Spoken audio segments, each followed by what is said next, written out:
Several years ago, when introducing STEM instructors to the idea of peer instruction with clickers, by far the most common question I received was the following: how do you find time for all this active learning in the classroom? Usually this was followed by the statement, there's so much to cover, I can't imagine taking class time to have students talk to each other. I had a few standard responses to this question. One was the baby steps answer. A little less coverage might be worth a few minutes of active learning, so try a clicker question in the last 5 minutes of class. Then there was the zero-sum answer. Active learning doesn't have to add to a lesson. It can replace something already in the lesson that's less active. There was the snarky answer. If students don't get it, does it really matter if it's covered? And then there was the answer that turned out to be rather transformational. You can move some of the content that you're covering inside class outside of class to make class time available for active learning. This idea is something we now know as the flipped classroom. And we can't put together a course on evidence-based undergraduate STEM teaching without talking about the flipped classroom. It's an idea and a term that has taken off in higher education like few others. What is the flipped classroom? Well, let me start off by sharing a framework proposed by Harvard physics professor Eric Mazur, whom you met in our module on peer instruction. He talks about learning as a two-step process. First, there's the transfer of information, and then the assimilation of information. And so in the traditional approach, think a kind of classic intro physics lecture course, the transfer happens during class via lecture from instructor to students. And the assimilation of that information happens after class as students work through problem sets and make sense of what they saw during class. Now, what Mazur proposed, and what is now known as the flipped classroom, is to kind of shift those steps a little bit so that the transfer happens before class as students read textbooks or watch videos, and then during class they assimilate that information by working through problems in groups and as a whole class. And so this is kind of what's now become known as the flipped approach, moving that transfer before class and spending class time for more active learning. Now, I'm not too crazy about Mazur's terms. They're fine, but I prefer to think about the first exposure that students have to a material as happening before class. And then the class time is spent on practice and feedback. We know that students need practice and feedback in order to learn new concepts and techniques. And then finally, I'll add just an acknowledgement that learning doesn't happen at the end of class. There's usually some need for further exploration after class as students continue working with the material.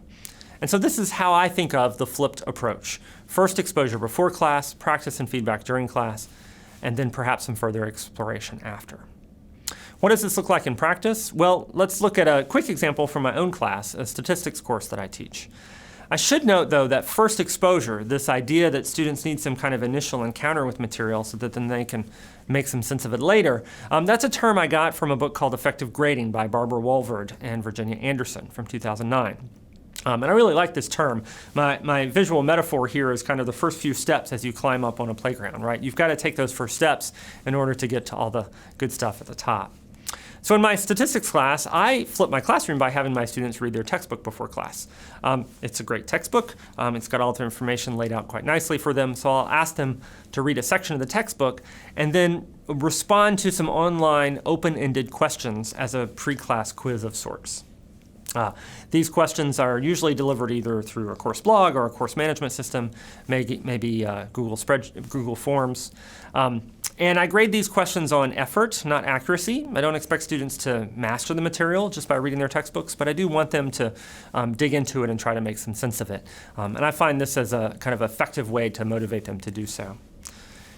During class, it's that practice and feedback stage. And so here's where students kind of need to dig into the material a little bit more deeply. My metaphor here is this kid riding a skateboard who is probably going to fall down a lot as he does so. And every time he falls down, he's going to get some physical feedback about what works and what doesn't with this physical skill. In a similar way, for academic skills, students need practice and feedback as well. I'm partial to using peer instruction during class, facilitated by clickers or other classroom response systems. Often the questions I ask in class are rather conceptual in nature to help students grapple with some of the harder ideas in our course, but we'll do some computational questions as well. After class, there's time for further exploration, right? Again, learning doesn't end at the end of the class period. And so in this class, I use a lot of kind of pretty typical problem sets, nothing fancy here, more opportunities for students to apply what they're learning to particular situations and problems. I'm also fond of doing some type of application project at the end of the semester, so students have a really interesting problem to dig into using the tools that they've learned in the course. So the flipped classroom, this is not a new idea. If you look at our colleagues in the humanities, the idea of having students read a text before class and then discussing it during class, they've been doing that pretty much since the invention of the printing press. It's not a new idea. It's a little bit new in some STEM circles, but it's definitely a new term. So I can date the term back to the year 2000. There was a conference paper by Baker that talked about the classroom flip. Around the same time, there was a paper in the Journal of Economics Education that talked about the inverted classroom. And actually, that's the term that I was most familiar with during the 2000s. Certainly in mathematics circles, I heard a lot about the inverted classroom during that time. It wasn't until about 2010 or 2011 that the idea of the flipped classroom really took off. And I have a little bit of a theory about why that is. I think in some ways the flipped classroom directly confronts the mental model that many of us have about what happens during class.